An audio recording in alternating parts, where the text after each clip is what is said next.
Hola, ¿qué tal amigos? A ver, conectándonos. Viernes 5 de junio. Viernes 5 de junio. Estamos aquí para hablar de anestesia y cirugía plástica, estética y reconstructiva. Vamos a intentar aclarar algunas cosas que atemorizan a los pacientes que se someten a cirugías y piensan mucho en las complicaciones, en anestesia, en el dolor, en tener una parada cardiorrespiratoria, en morir durante la cirugía, que son posibilidades, ¿no? Pero que no es el común denominador, ¿verdad? Hello from Vanescotega, habla de Estados Unidos, ¿cómo está? How are you?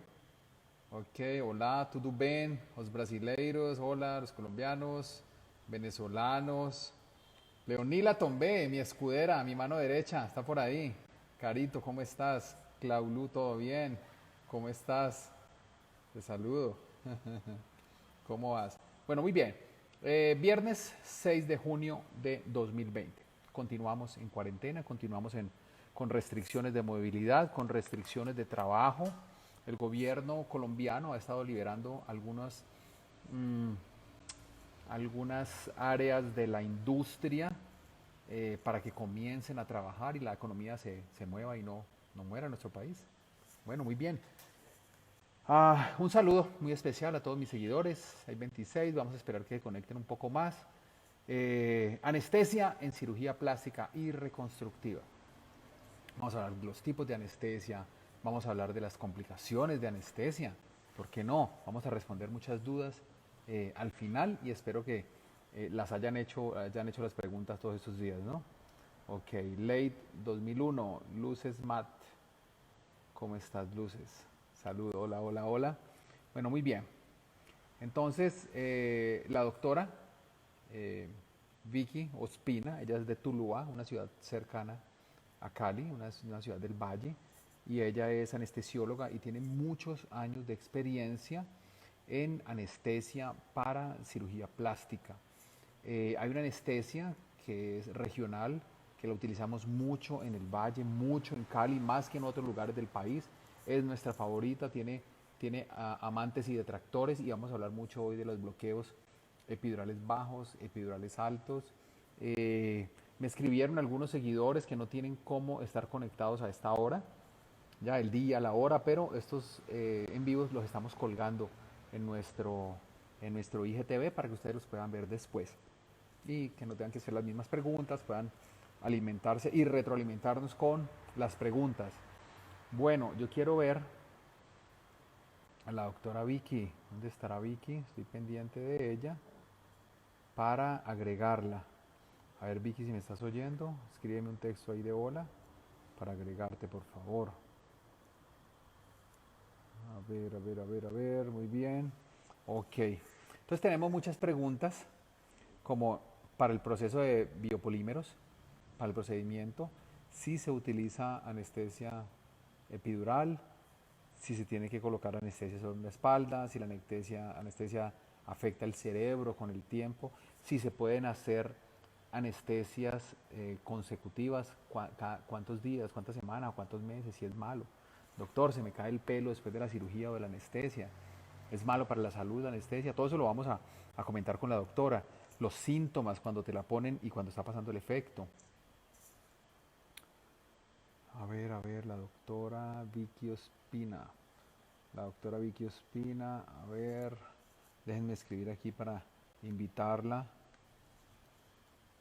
A ver, para invitarla a conectarse. Vicky Ospina. Sí, a mi tía le atropella la tecnología. María José, ¿cómo estás? La atropella, pero un tren. Ella es durita, no tiene computador en la casa, imagínate. ¿Mm? No le gusta, ella prefiere el libro de capa dura para leer, estudiar en fotocopias. Ok, bueno, ya se va a conectar la doctora con nosotros. Estábamos hablando con Mari Rojas, ¿cómo estás? ¿Cómo te va? Muy bien. Ok, esperemos que la doctora se conecte. Mientras tanto, podemos ir hablando de alguna otra cosa. Eh, Nuestro próximo live será el sábado, mañana a las 2 de la tarde. Me va a entrevistar una periodista Taile Castellanos. Ella administra una cuenta que es @vivir con biopolímeros y lleva adelante una campaña no a los biopolímeros. Entonces yo me cuido muchísimo, yo soy muy arisco de dónde hablo, con quién hablo, dónde voy a aparecer, dónde voy a poner mi nombre, porque yo tengo unas políticas de en contra de los biopolímeros, o mi postura, mi posición es muy fuerte a veces. Entonces pues mm, soy escurridizo. Ah, finalmente la doctora Vicky Ospina. ¿Cómo hacemos para invitarla? A ver, ¿cómo hacemos para invitarla? Ahora no sé, pues, aquí, calma, me envició a mí también. Vicky Ospina 921. Ahí la está dando nuestra bella doctora, que es bellísima. Hola, Hola, mi doc, ¿cómo doctor, ¿cómo estás? está? Ay, buenas noches, tú tan linda como Encantada, siempre, muchísimas. gracias. Encantada por tu invitación. Bueno, muchísimas gracias, Vicky. Vicky es mi mano derecha, con ella estoy todo el día, todos los días, o sea que uno se vuelve hermano, somos familia, ¿no? Así es. Se tiene que aguantar el mal genio, los chistes malos de uno que lo repite todos los días, mejor dicho, es un horror. Ustedes no se imaginan. Para nuestros seguidores, no, Vicky, las personas se imaginan que no, el doctor, cirujano plástico, un James Bond, se cae y no se despeina, corbata todo el tiempo, perfecto, rodeado de mujeres bellas, y resulta que uno mantiene cansado, agotado, mal La geniado, no verdad, ve la hora de irse para la casa a dormir, mejor dicho. Eso es otra historia completamente es diferente. otra Ser historia. esposa de cirujano plástico es muy complicado. O novia, ¿no? Que tengo novia, tú la conoces. Bueno, muy bien, Vicky. Cuéntanos un poco acerca de ti. ¿De dónde sos? Mira, ¿de dónde sos? Ve, ¿a dónde estudiaste? ¿Cómo es la vida de la doctora? Y después nos cuenta la vida de Vicky. Ya, yo soy tulueña, estudié en Cali, medicina en la Universidad Libre, luego hice mi especialización en anestesiología y reanimación en la Universidad del Valle y desde que me gradué he estado trabajando dando anestesia para pacientes que van a ser llevados a cirugía plástica y vivo en Cali. Muy bien, tú tuviste la oportunidad de irte a hacer unas especializaciones por allá afuera, en dolor, en otras cosas que te llaman la atención y te quedaste por acá en tu tierra, ¿no? Me quedé, definitivamente, con mi gente. Vicky, ¿cuántos años llevas en esto de la cirugía plástica? ¿Hace cuánto tiempo que estás dando anestesia para cirugía plástica? Ya para cirugía plástica, 17 años. Ujú. ¿Con cuántos médicos has trabajado aquí? ¿Con todos? Con muchísimos cirujanos plásticos de Cali. Te podría decir que con la mayoría. Ujú. Bueno, muy bien. Quiero que sepan que la doctora Vicky es la que me dice, Carlos, no más. Ella me prohíbe, ella me para la cirugía. La paciente está un poco hipotensa, la paciente está sangrando, no más grasa, para mí ya está bien.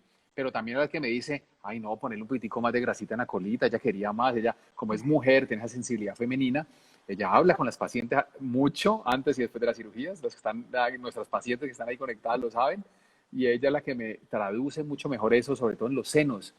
No, doctor, los quiero grandes, pero es que el grande para una es 34 y para la otra es 38. Entonces, para uno entender eso, necesitamos ahí a Leo Tombé, que estaba por allí conectada, necesitamos a la doctora, mucha opinión femenina en el quirófano, es importantísimo. Sí, el apoyo es vital. Sí, Doc, vamos a hablar entonces ahorita pues del tema que nos compete, vamos a hablar de la cirugía plástica, estética y de la cirugía reconstructiva y la anestesia. Entonces, Claro que sí. yo tengo por aquí unas imágenes de apoyo, déjame yo reviso aquí un momentito, que Carlos muy cordialmente nos las organizó, recientes, déjame yo veo acá. Yo me estaba burlando porque a ti te atropella la tecnología, pero a mí me coge y me vuelves nada. Bueno, entonces espérate, verás, vamos a poner por aquí las imágenes. ¿Dónde estoy? ¿Dónde estoy? Por acá, paciencia, ya te vi. Bueno, por aquí tenemos a nuestra bella doctora dando anestesia. Entonces, cuéntanos, hablan un poco de cuáles son los tipos de anestesia que existen, Doc. Bueno, Todos, todos. básicamente son como cuatro tipos de anestesias que damos. Eh, Damos inicialmente una sedación para aquellos pacientes eh, que quieren entrar al quirófano en un estado, digamos, sin ansiedad, porque hay pacientes que son muy nerviosos y dicen, bueno, yo quiero que el doctor me retire unos lunares de la cara, pero quiero estar muy confortable Entonces es un paciente que llevamos bajo una sedación ligera, donde usamos unos medicamentos, normalmente se llaman benzodiazepinas, y estos medicamentos lo que hacen es que el paciente entre en un estado de tranquilidad. Ese paciente va a estar relajado, sin ansiedad. Estos medicamentos también le producen, le quitan un poquito, digamos, la memoria reciente, entonces va a estar como más tranquilo, no va a recordar el momento en que el cirujano hace una puncioncita para poner su anestesia local, pues va a estar muy confortable en cirugía. Ujú.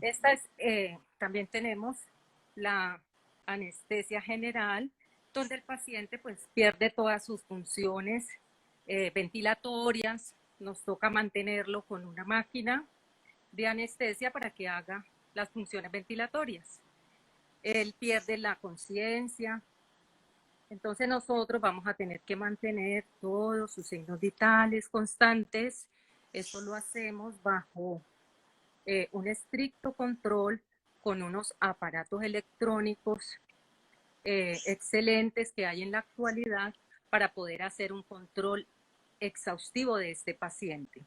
Tenemos otro tipo de anestesia, que es la anestesia troncular, también la anestesia neuroaxial, entre ellas la conductiva, como son la raquidia y la peridural. No, Doc, pero Usamos. esos temas están enredados hasta para mí. Contanos así más coloquialmente, porque no parece una clase para un anestesiólogo y se nos van a aburrir.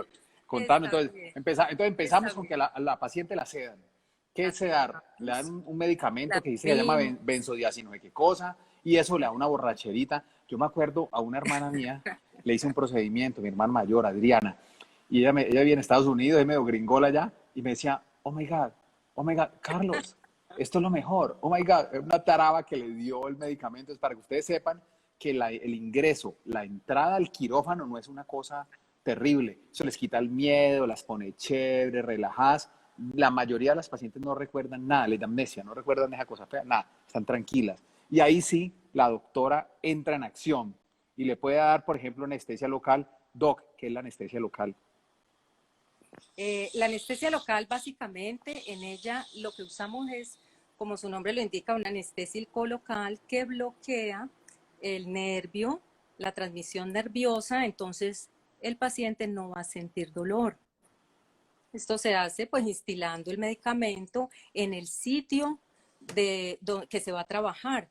Por eso también existen los bloqueos de nervios periféricos, por ejemplo, cuando hacemos cirugía de cara, ponemos unos bloqueitos, sabemos exactamente el nerviecito por dónde pasa anatómicamente y en ese sitio justo ponemos ese anestésico local para que bloquee ese impulso nervioso y el paciente no vaya a sentir dolor y esté muy confortable.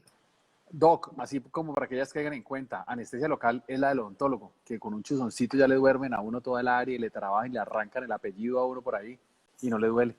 Es básicamente la del odontólogo, exactamente. Se Súper, súper. utiliza generalmente para procedimientos muy pequeños, de corta duración. Uno puede operar, Doc, con anestesia local, por ejemplo, los párpados, la nariz, la cara. ¿Qué puede operar con anestesia Se local? pueden operar los párpados tranquilamente, se puede operar los labios, claro que sí. Yo he hecho contigo, hemos hecho narices, ¿no? Rinoplastia con anestesia local, Claro, cirugías de la cara, lifting con anestesia porque local. hacemos bloqueos de nervios periféricos. Ese es el bloqueo de los nervios periféricos. Entonces, se puede hacer fácilmente una cirugía de cara con este tipo de anestesia, claro, bajo una sedación ligera. Perfecto. Entonces ya saben todas ustedes que se pueden hacer ese tipo de cirugías en la cara. A veces implantes mamarios se pueden hacer con anestesia local. Yo que hago cirugía reconstructiva de la mano, que es una subespecialización de cirugía plástica, las cirugías de dedos se pueden hacer con anestesia local y esas cosas.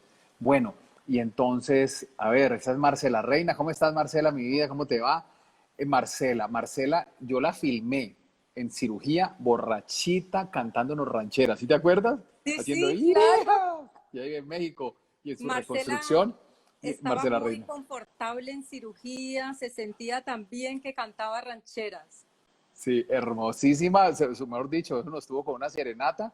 Y yo les cuento que los invito a que sigan a Marcela Reina, ella comenta muy chévere. Yo estoy aterrado con la evolución de la reconstrucción de ella. A veces me critican que yo no subo fotos de antes y después y esas cosas, pero bueno, a mí me gusta que las pacientes lo muestren, no me gusta mostrarlo a mí.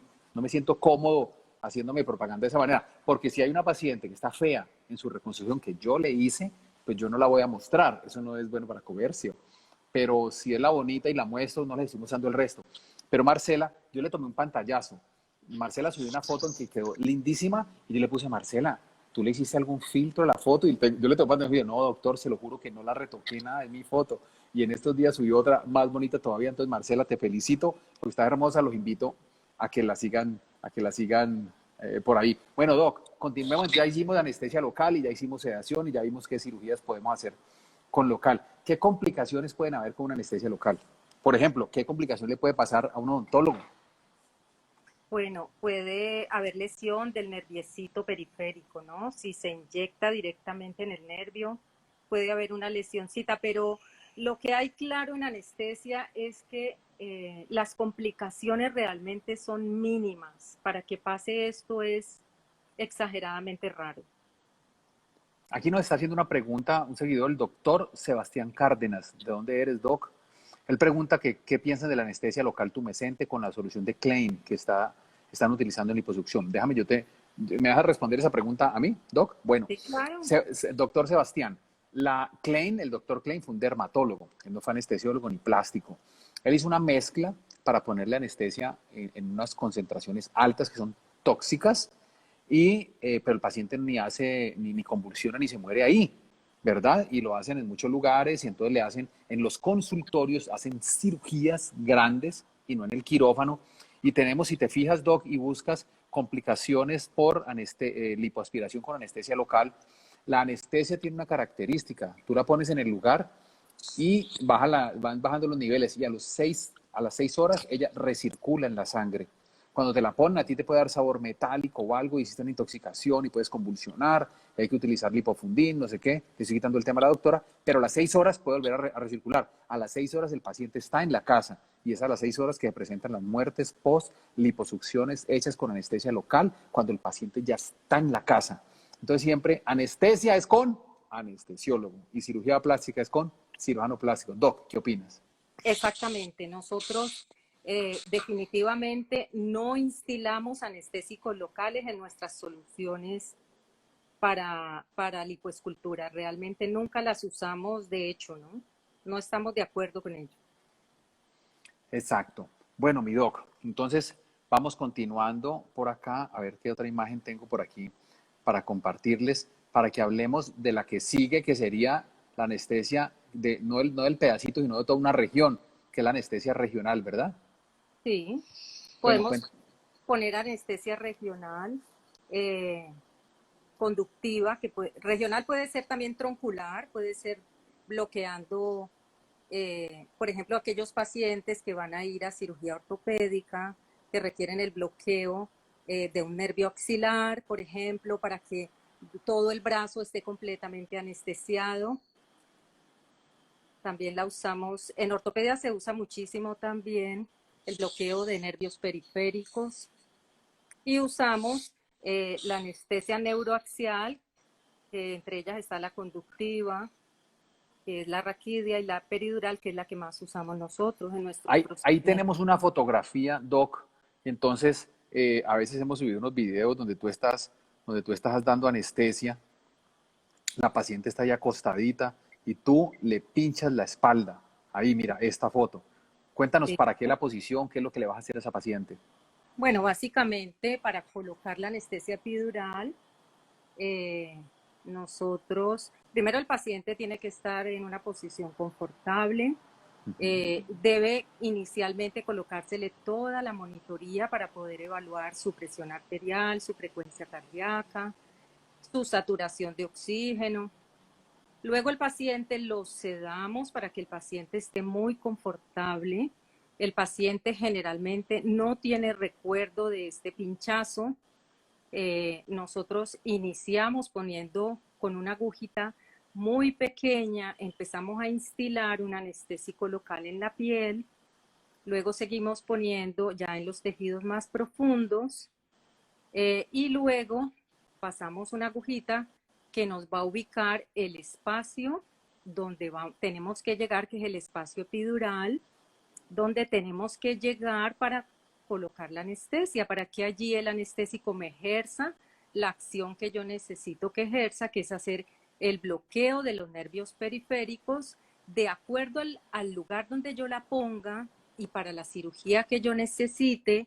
Entonces, allí yo decido en qué lugar la pongo. Si la pongo en la espalda, si la pongo a nivel lumbar o si la pongo más alta, de acuerdo al sitio que el cirujano vaya a necesitar. Entonces, si el cirujano necesita operar los senos, lógicamente esta puncioncita la hago más hacia nivel torácico, más alta, para poder que el cirujano opere con tranquilidad los senitos de esa paciente. Ahora, si vamos a operar el área glútea o si vamos a operar el abdomen, entonces ya pongo un catéter en una zona más hacia el área toracolumbar. Doc, sí, Doc, una pregunta. Entonces, quería decirle a las seguidoras, pues que tú eres súper, ¿cómo se dice? Súper contempladora de las pacientes, les pone el tipo de música. A ver, yo entro y hay música clásica, otra entro y hay reggaetón, otra entro y hay música de la nueva era. Entonces ella le pone la música que la paciente quiere, entra súper chévere, para que no le pone un poquitico de anestesia local, para que no le dé el chuzoncito de la aguja, la epidural. La gente a veces no entiende bien cuál es la diferencia entre la anestesia raquídea y la anestesia epidural. ¿En qué se diferencian ellas dos? Sí, hay diferencia. Es en el lugar donde básicamente depositamos el anestésico local y los efectos que tiene en el cuerpo humano. Entonces, la anestesia raquídea, pues llega directamente la agujita al espacio subaracnoideo y allí deposito el anestésico. ¿Qué cambios me va a producir en la paciente? Esta anestesia va a tener digamos, un inicio de acción más rápido, va a darme una anestesia más profunda.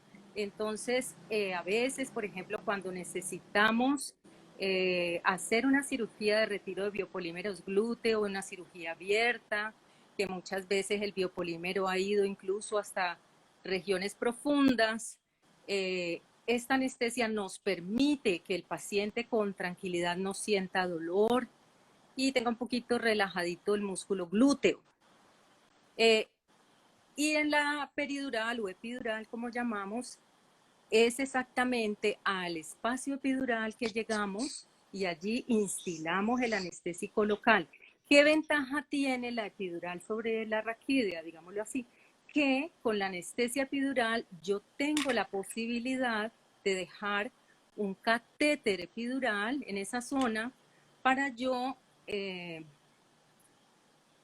dos cosas. Una, para prolongar la anestesia, si se hace necesario por el tiempo quirúrgico, prolongarla. Por allí yo puedo instilar más anestésico local. Ahora, sí es maravillosa también porque yo dejo este catéter, como ven en la foto, y ese catétercito yo lo utilizo para pasar a analgesia posquirúrgica en la mayoría de nuestros pacientes que son operados de biopolímeros glúteos. La paciente generalmente va a casa con una analgesia epidural continua y es maravilloso porque la recuperación de estas pacientes es comparada, digamos, con el paciente que no se le pone, hay una diferencia grande porque el paciente puede movilizarse fácilmente, sin dolor, sin el estrés posquirúrgico. Entonces, eso es Doc, maravilloso. Cuando en algunos lugares de mi país y en otros países son aficionados, le dan preferencia, creen mucho en la anestesia general, que es de la que vamos a hablar en un rato. Pero la habilidad que tienen los anestesiólogos del Valle del Cauca principalmente haciendo la anestesia epidural es brutal. Ustedes primero se demoran ustedes son muy rápidos, tienen mucha habilidad, ponen catéter abajo para anestesiar de aquí para abajo y ponen catéter en el cuello.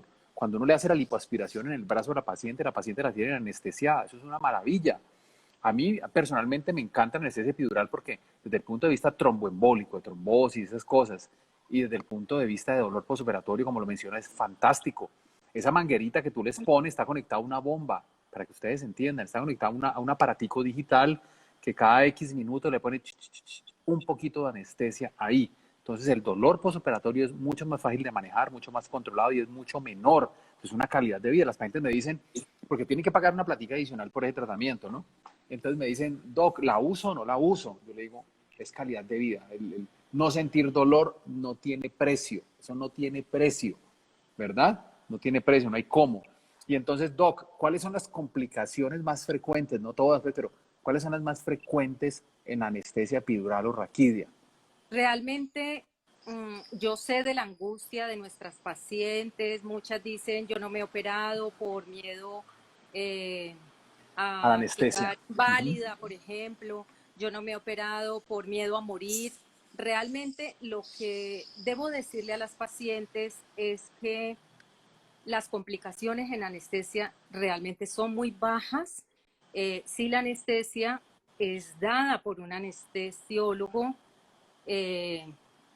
graduado en una universidad, entonces realmente los riesgos son mínimos cada vez, porque para eso nosotros evaluamos antes de un procedimiento quirúrgico anestésico, evaluamos nuestras pacientes en una forma exhaustiva para que no hayan riesgos en esta paciente. Ahora, ¿qué puede pasar en una anestesia epidural? Bueno, puede pasar que la dosis sea muy alta, que haya un bloqueo a nivel simpático.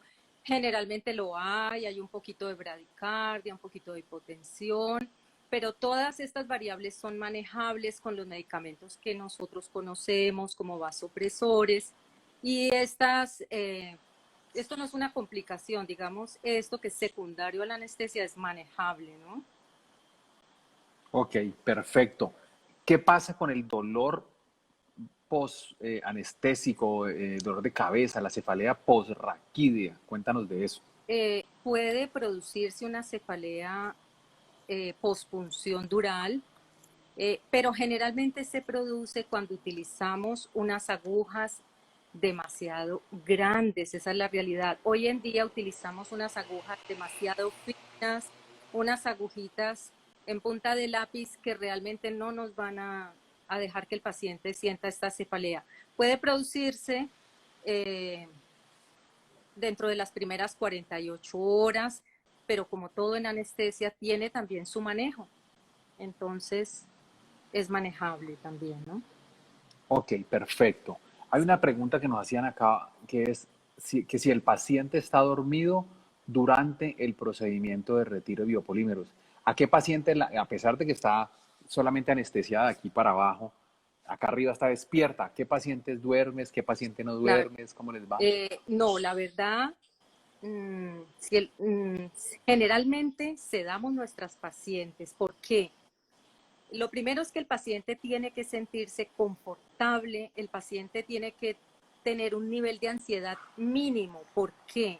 Esto nos asegura que el paciente no va a tener liberación de catecolaminas. Cada que nosotros iniciamos una cirugía, el solo hecho de iniciar la incisión en la piel, el cirujano va a provocar que en el cuerpo de la persona pues se liberen una cantidad de neurotransmisores, de aminas simpáticas que producen unos cambios exagerados en el paciente. Entonces, si yo llevo al paciente a cirugía con un excelente bloqueo nervioso, entonces por ese lado él no va a sentir la incisión. Y fuera de eso, en su esfera mental, el paciente está sedado, tranquilo. Voy a llevar ese paciente, lo voy a mantener durante cirugía con unas condiciones óptimas en cuanto a su nivel cardiopulmonar. Ok, perfecto. Por acá tenemos otra pregunta que es que se me ve, el doctor Sebastián, casi nunca tenemos doctor, es que hoy me puse las gafas y estoy leyendo todos los comentarios. No me gusta ponerme gafas. Bueno, Pregunta si han habido casos de flebitis por propofol, como cuando se lo inyecta, le duele al paciente. ¿Produce flebitis o solamente dolor? No, el propofol, realmente yo no he tenido casos de flebitis por propofol. Generalmente nosotros, el propofol siempre que se pone produce dolor en la venita y dolor en el lugar donde se pone porque quema la vena, al igual que los antiinflamatorios. Pero siempre que lo vamos a poner, usamos una dosis pequeña de lidocaína con el fin de que no haya dolor ni esa sensación quemante en la venita. Perfecto. Doc, para retiro de biopolímeros en la frente, ¿qué tipo de anestesia utilizamos? ¿Local, general, las dos? ¿Cuándo la usamos? Cuéntanos. Eso depende. Y siempre en cirugía plástica, también la técnica anestésica que usamos depende de una conversación inicial con nuestros cirujanos. Siempre preparamos al paciente, lo evaluamos primero qué es lo que necesita y entre los dos decidimos cuál es la anestesia ideal para este paciente. Entonces, si tiene exagerada cantidad de biopolímeros y este paciente va a requerir un tiempo largo en cirugía, preferimos la anestesia general. Ahora, si es un biopolímero muy pequeño enfrente y el cirujano me dice realmente es una cirugía muy corta, entonces allí ponemos bloqueo de los nerviecitos en el área, más una sedación ligera y se puede hacer el procedimiento sin ninguna complicación. Bueno, ¿es necesario usar anestesia epidural y general en mamoplastia? ¿Se puede usar una? ¿Se pueden usar las dos? ¿Para qué se usan las dos? Pues realmente se puede usar una sola técnica. No hay nada absoluto en cuanto a la técnica anestésica. Realmente lo que se hace en anestesia es hacer la evaluación del paciente, qué cirugía va a tener el paciente, cómo va a estar más confortable, qué necesidad tiene ese paciente. Entonces, si lo ideal es que el paciente también lleve a casa su analgesia postquirúrgica, pues lo ideal sería darle anestesia epidural y dejarle de una vez su catéter epidural. Ahora, si el paciente no lo requiere por alguna causa, se le puede dar también anestesia general. Cualquiera Ok. de las dos está bien. Para todas ustedes, cuando la paciente dice, no, doctor, yo tengo mucho miedo, yo quiero que me duerma, yo no quiero mentir, yo quiero general. Yo le digo a la doctora, también hágame la epidural, porque la epidural me maneja muy bien el dolor posoperatorio. Vanescotega pregunta acerca de si la epidural sirve para la lipectomía. Claro, y la usamos. Para la abdominoplastia o lipectomía, la epidural que duerme de aquí para abajo, pero como también hacemos lipoaspiración de espalda y de brazos, la doctora hace una anestesia combinada baja, pues más bajita por aquí y alta aquí, en la parte de atrás. Esa anestesia epidural doble la usan aquí en Cali, son unos magos los anestesiólogos de Cali haciendo ese tipo de anestesia. Ya un mummy makeover o mommy es exactamente una lipoabdominoplastia, que es la técnica que utilizamos y utilizamos generalmente anestesia epidural, eso es para Keila Fargi. Sarca 1206 pregunta, he sabido que la anestesia en ciertos casos trae malas consecuencias para la salud. ¿Cuáles casos son? Doc, las pacientes a mí me preguntan, tenemos que aprovecharte que estás acá. Las pacientes me preguntan, doctor, y es que yo me hice una anestesia hace 3 meses, yo sí me puedo hacer otra, me han dicho que es malo, que eso se le cae el pelo, que me puede, no sé, dañar las neuronas. Cuéntanos acerca de esos pacientes quemados que les hacen anestesia 2 o 3 veces por semana. Háblanos de repetir anestesias. Claro, realmente por los estudios que hay en pacientes, que son estudios muy grandes, controlados, sabemos de antemano que no hay ningún riesgo en que recibas varias anestesias en corto tiempo. Lo único que pondría a riesgo tu vida es si te hacen una cirugía en la cual hayas tenido una pérdida grande de sangre y estés con una hemoglobina baja. De lo contrario, si por lo demás tu estado físico es normal, no tienes ninguna complicación. Vamos a hablar de muerte y cirugía plástica, lo que tiene que ver con la anestesia. Pero antes vamos a responder una pregunta. Doc, hay una paciente, Rojas Alexa, que me pregunta que si tiene inflamaciones por su artritis, es peligroso entrar al quirófano estando sin medicamentos antiinflamatorios. Cuéntanos de las enfermedades autoinmunes, autoinflamatorias, los síndromes antifosfolípidos, las inflamaciones y la trombosis. Cuéntanos de eso. Básicamente, cuando operamos un paciente que dice yo tengo biopolímeros, es imperativo para mi salud retirar los biopolímeros de mis glúteos, pero yo padezco de una artritis reumatoidea. ¿Qué hacemos con este paciente? Básicamente es buscar el momento en que la paciente está estable de su enfermedad de base. Nosotros nos apoyamos con el médico reumatólogo y es él el que nos dice el día exacto en que esa paciente está en las mejores condiciones para ser llevada a cirugía. Y no tiene contraindicación porque, por ejemplo, si vamos a hacer retiro de biopolímeros, generalmente la anestesia no es general, generalmente es epidural o una combinación de anestesia epidural más raquídea. Bueno, Entonces, la hay algo... posición del Ajá. paciente, muchas pacientes pues tienen una artritis degenerativa y la posición de los brazos, las piernas, pero no va a tener complicaciones con su posición en el quirófano. Las pacientes que tienen enfermedades autoinmunes tienen específicamente ellas un riesgo mayor, un riesgo elevado de tener fenómenos tromboembólicos. Tromboembolismo pulmonar, muere 70% de los pacientes o más. Entonces sí, las pacientes que operamos de biopolímero, primero son muy estudiadas y segundo, pues son cirugías reconstructivas, pero para cirugía plástica estética, nosotros, las pacientes que tienen lupus, artritis reumatoidea, síndrome de Sjögren, algunas coagulopatías, problemas de la coagulación autoinmunes, nosotros no las operamos más porque tiene un riesgo de morir. Naila Noel, ¿tiene complicaciones de anestesia con pacientes que tienen historial de TIA? ¿Qué es TIA, Doc?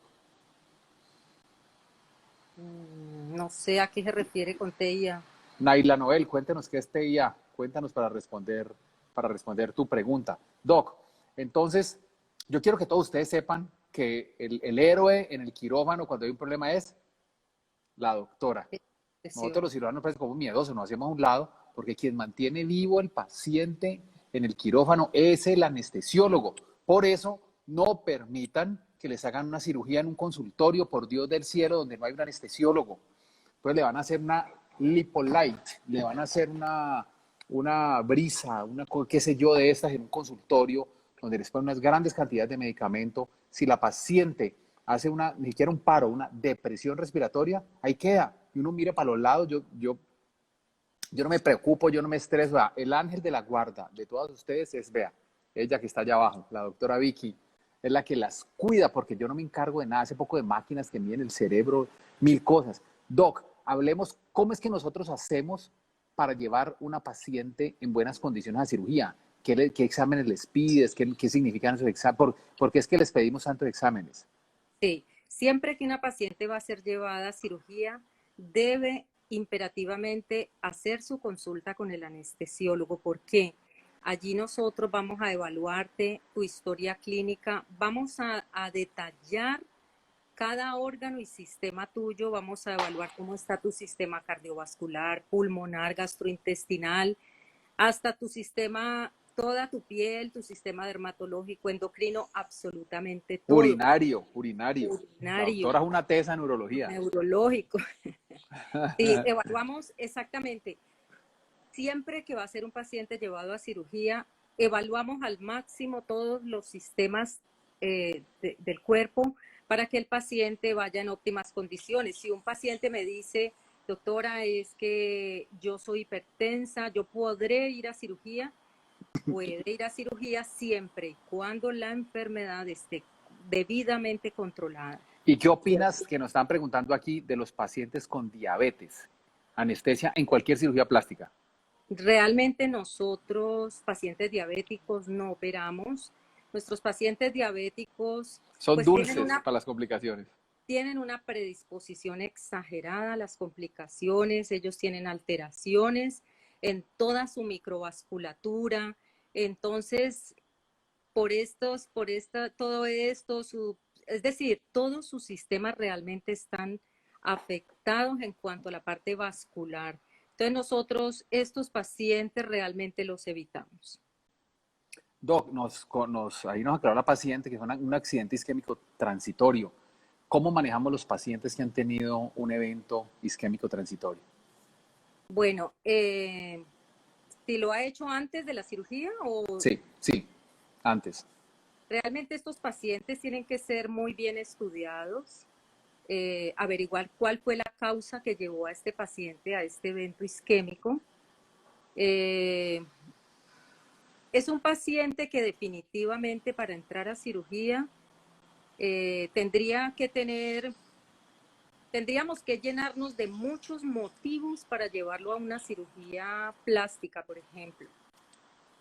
Si es una cirugía de reconstrucción, digamos que es diferente porque es algo médico que el paciente necesita, pero si este paciente que hizo un ataque isquémico transitorio ha quedado con alguna secuela, realmente tenemos que llenarnos de muchos motivos para llevarlos a quirófano. Porque aumentan los riesgos y nosotros le huimos a los riesgos. Entonces, ahora, un paciente prediabético no es un paciente diabético. Un paciente prediabético es un paciente que tiene cifras de glicemia elevadas, pero que todavía no tiene diabetes. Entonces, a ver qué se me metió por allí. Ahí les iba a dejar eso a la despedida y se me metió el muñequito. ¿Cómo quito esto? Vean, el bebé que tengo jugando con mi hermana Paola. Miren, me nació un pony que mide centímetros de alto. Una belleza, quitemos esto de aquí. ¿Cómo lo quito, mi Dios? Me metió a ver la tecnología. Eso era para el final. Ya lo voy a quitar. Ya lo quité. A mí también me enviste. Bueno, entonces, estábamos hablando de el paciente prediabético.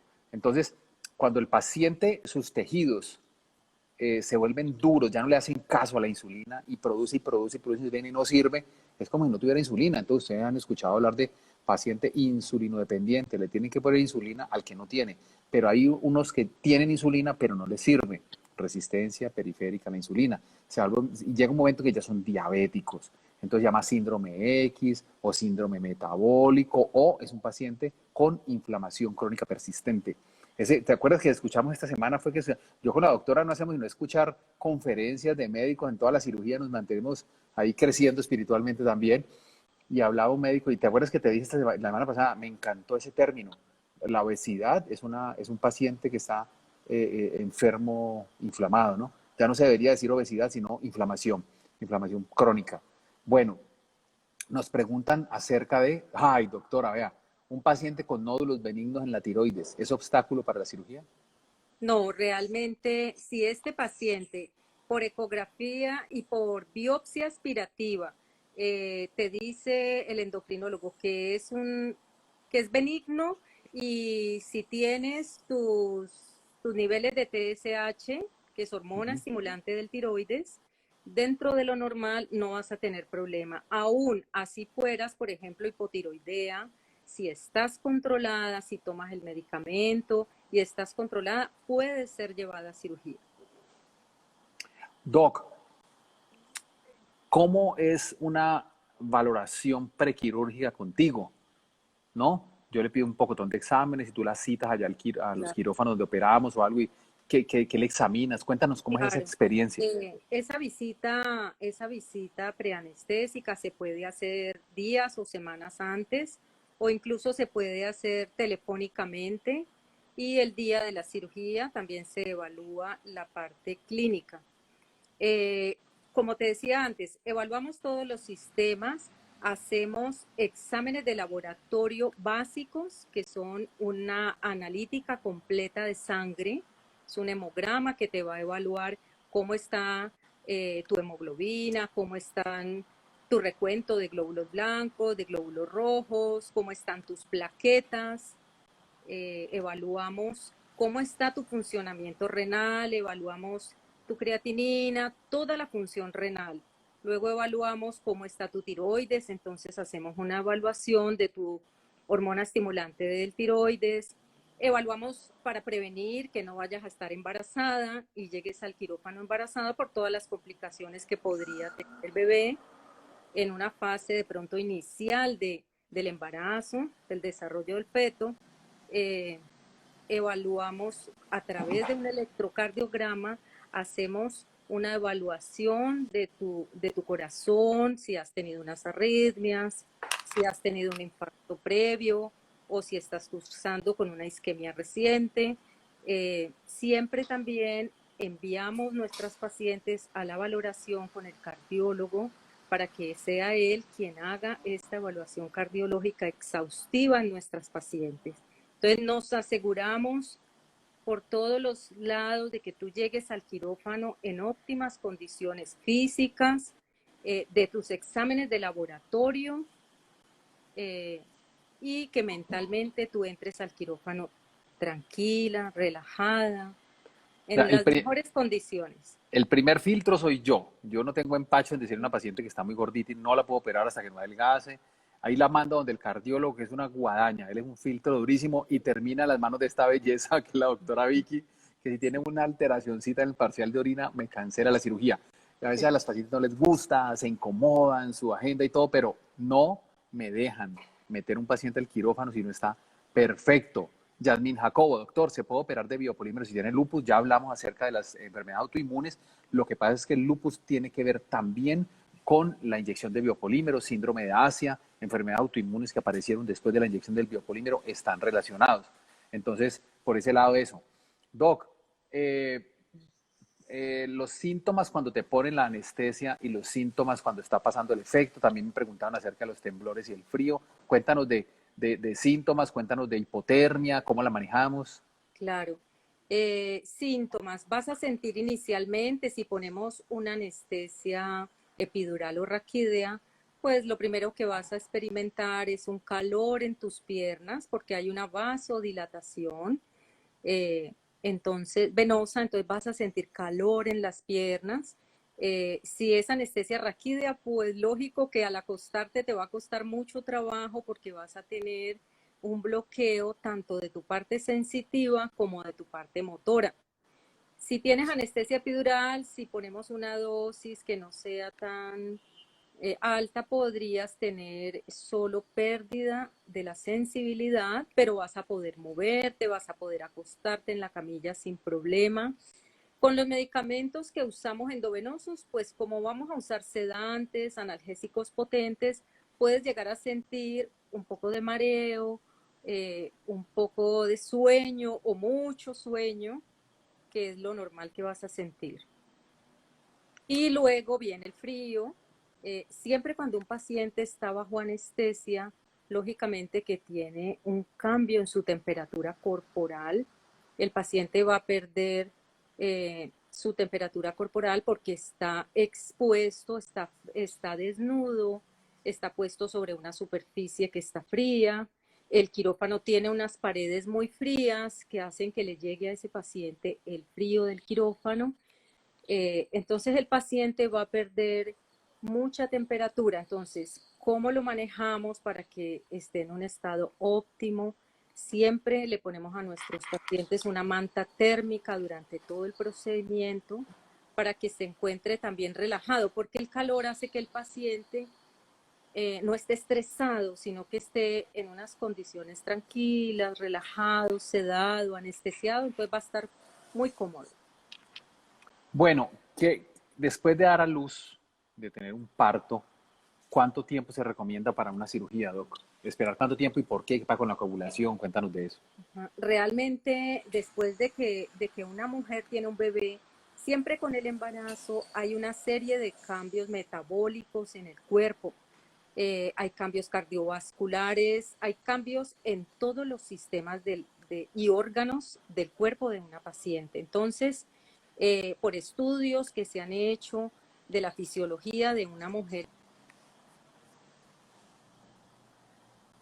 Uy, se nos fue la señal de la doctora. Esperemos un poquito que se reconecte. Vamos contestando lo del Libaniris. Doctor, ¿cómo me doy cuenta que tengo biopolímeros? Primero los síntomas. Primero el antecedente que te inyectaron. Segundo los síntomas. Tercero, una resonancia magnética nuclear STIR. Bueno, la doctora se nos desconectó. ¿Qué le pasaría? ¿Cuánto tiempo para recuperar la sensibilidad? La sensibilidad, por ejemplo,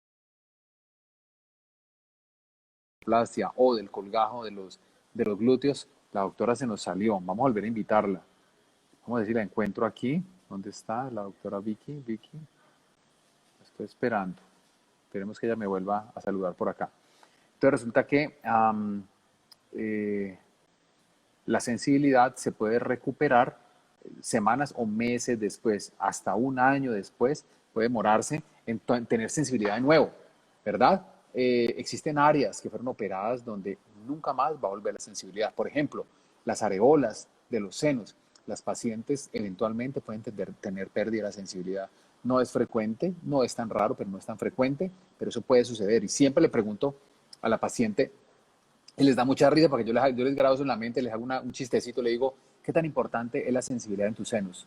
Es muy importante, te subes por las paredes o no es tan importante, y les da risa. Y me llamó mucho la atención que muchas mujeres no les gusta la sensibilidad pues en la sexualidad, en sus senos, pues no les gusta. A ver, Vicky Ospina, ¿dónde está? Vamos, ya, aquí está la doc, ya la estamos agregando de nuevo. Ramiro Farfán, doc, un abrazo gigantesco, estás en Cuba, ya regresaste, ¿cómo está la vida? Ya estamos acá. Hola, mi doc. Hola, Desconectado. nos habíamos desconectado. Sí. Bueno, doc, una preguntita. Sí. ¿Cada cuánto se puede hacer una anestesia sin riesgo? Por ejemplo, esos pacientes que tienen esas quemaduras enormes de todo el cuerpo, No, uno los lleva a cirugía ¿cuántas veces a la semana? puede ser cada día Cada día, con anestesia general. ¿Y qué les con pasa? anestesia general. ¿Qué les pasa? Bueno, no les pasa absolutamente nada porque lo requieren, es indispensable para mantener su vida y realmente no tienen complicaciones María con la Bermúdez, anestesia. exacto. María Bermúdez nos pregunta, ¿se puede partir la aguja al momento de aplicar en la columna? Es muy difícil realmente que pase. La verdad, en lo que llevo de anestesióloga, jamás he visto que se parta una aguja. Sí, hay mucha tecnología ya en la fabricación de estas cosas. Antiguamente las agujas eran gruesotas, de otros Sí, materiales, pero ahora son súper flexibles, difícilmente. sí. Sí, no crea, no crea. Andrea Pinzón, Andrea Pizón dice, no me he hecho una operación porque le temo a la anestesia, temo quedar inválida. ¿Qué opinas de invalidez y anestesia epidural o general? No, realmente es muy bajo el porcentaje en que una paciente puede quedar inválida por una anestesia raquídea o epidural. El porcentaje es exageradamente bajo. Vane Bonilla, ¿por qué la anestesia da tanto vómito? ¿Es la anestesia o el Sí, paciente? Cuéntanos. realmente puede ser la anestesia si al paciente se le ponen unos medicamentos que son exageradamente buenos para manejo de dolor, pero que producen vómito. Por ejemplo, los opioides como la morfina, como el fentanil, que son muy usados en cirugía, sí pueden producir vómito, pero realmente producen vómito si se ponen en grandes cantidades, si se ponen a unas dosis bajas, realmente no te va a producir vómito. Aunque muchos pacientes les da vómito y se desconoce realmente aún la causa del vómito, porque generalmente lo manejamos con todos los medicamentos actuales que son muy buenos para manejo del vómito. Realmente nuestras pacientes no salen con vómito después del procedimiento. Doc, tú te quedaste en una respuesta que nos hicieron acerca de cuánto hay que esperar después del parto para hacer Ya. una anestesia, pero también hay una pregunta que dice, Katy Rum dice, estoy embarazada, ¿puedo colocarme epidural al momento del parto teniendo biopolímeros en mi cuerpo? Entonces háblanos de esa anestesia en la que está embarazada para la cesárea y cuánto tiempo después de un parto puede una paciente o una paciente someterse a cualquier tipo de cirugía plástica. ¿Puedes ponerte anestesia epidural para el parto? Claro que sí. Lo que tiene que evaluar el anestesiólogo es tus biopolímeros, hasta qué nivel están y si tu espalda permite colocar la anestesia epidural. Es eso lo básico, que tu anestesiólogo evalúe muy bien tu espalda antes de poner tu anestesia epidural. ¿Y cuándo puedes operarte? Básicamente, como te estaba contando, después de 6 meses tú puedes ser llevada a cirugía. ¿Y Una por qué, vez, Doc? una vez se restablezcan las funciones metabólicas, todas las funciones de tu cuerpo al nivel donde estaban antes de estar embarazada y de haber sufrido esos cambios. Doc, ¿qué pasa con la coagulación y el parto? O sea, ¿qué se altera? ¿Cuál es el temor que tenemos nosotros los cirujanos con una coagulación? Cuéntanos qué pasa con la Con el alteración de la parto, coagulación. pues Sí. siempre, claro, hay alteración de la coagulación porque generalmente en el parto vaginal, por ejemplo, hay un sangrado exagerado.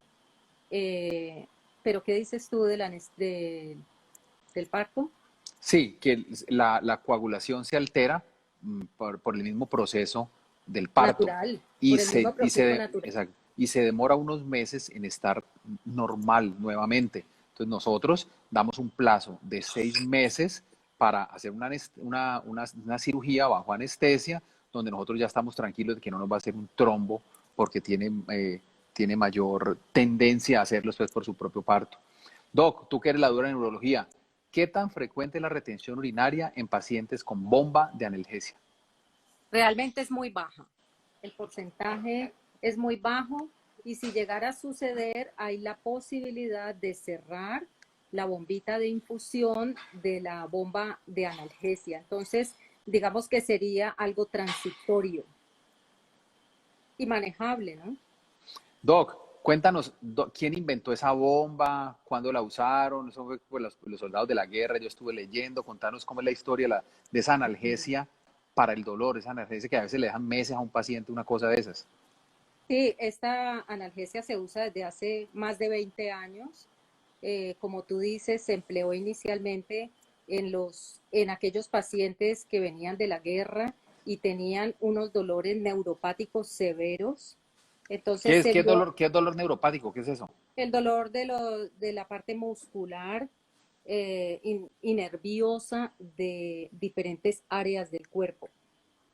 Ok. Entonces, empezaron a evaluar y a mirar cómo cuando se ponía la anestesia epidural se podía mantener, dejando ese catéter, una analgesia continua que va a estar dando, pasándole al paciente en unos bolitos muy pequeños durante día y noche.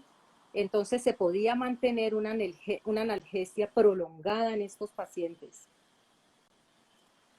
Ok, para esos dolores incontrolables.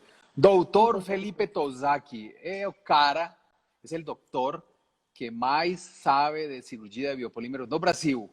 A gente esteve em uma reunião de médicos há pouco tempo e fui complementado muito bom por todos, fiquei muito feliz. Estuve muito feliz, estuve em uma reunião com cirujanos plásticos de Brasil por Zoom y fui muy bien recibido. Yo no sabía que era tan famoso por allá. Mi segunda tierra natal, que es Brasil, Río de Janeiro. Doctor Felipe Tosaki, abração. Muito obrigado por estar aquí conosco. Bueno, ¿por qué se produce el tromboembolismo pulmonar en una cirugía, Doc? Se nos volvió a desconectar la doctora. Rocío Morla 1. Rocío, un trombo es un coágulo de sangre. La sangre se coagula dentro de una vena en la pierna. Ese coágulo que está ahí, ¿cierto? Ese trombo se puede soltar y viaja. Se llama émbolo. Entonces, un tromboembolismo es una bola de un coágulo que se solta y lo obstruyen. Es una entidad peligrosa y frecuentemente el paciente puede fallecer. Ya faltan 2 minutos. Entonces, ¿cómo evitamos el tromboembolismo? Nosotros anticoagulamos los pacientes, ponemos unas botas que le apretan el pie y la pantorrilla a los pacientes durante toda la cirugía. La anestesia epidural se relaciona con menor fenómeno tromboembólico y la deambulación precoz, o sea, el paciente le pasó la anestesia a caminar todo el tiempo. Quedan algunas preguntas por responder, las responderemos más adelante. Les recuerdo que mañana a las 2 de la tarde haremos un live por @vivir con biopolímeros. @vivir con biopolímeros. Nos hará una entrevista la periodista Tailé Castellanos, que ella es venezolana y lleva adelante una campaña que se llama No a los biopolímeros. Los esperamos, por favor, envíenos sus preguntas, estaremos pendientes de responderlas. Voy a hacer una historia con cada preguntita y voy a estar respondiéndolas. Agrupo en preguntas de sangre, preguntas de linfa, preguntas de inflamación, preguntas de enfermedades y las vamos a responder. ¿Dónde es más común que se generen los coágulos? ¿En venas o en arterias? En venas. Las arterias tienen músculo, mueven la sangre. Las venas se relajan por la anestesia epidural o por la anestesia, ellas están más relajadas todavía. Hay estasis, se detiene la sangre y se puede coagular. Mientras la sangre se mueva, no se coagula. Vanescotega, muchas gracias, ¿ve? ¿Oís? Buenas noches, Alexandra Ebria Córdoba. Hola a todos. Muchas gracias, bendiciones. Venezuela, en Europa, Brasil, doctor Felipe, abração. Espero algún día estar por lá. Con esta cuarentena yo debería estar en Brasil. A fines de mes yo debería estar en Tailandia. Vamos a dar un congreso para Tailandia, para miles de médicos orientales. Mira, personalmente lo estaremos dando el 2 de julio. Hay un día que lo voy a dar en español para un público y otro día en inglés. Mi inglés no es muy bueno, pero somos obligados a aprender. Un abrazo para todos, feliz noche, quédense en casa, cuídense mucho, se les quiere.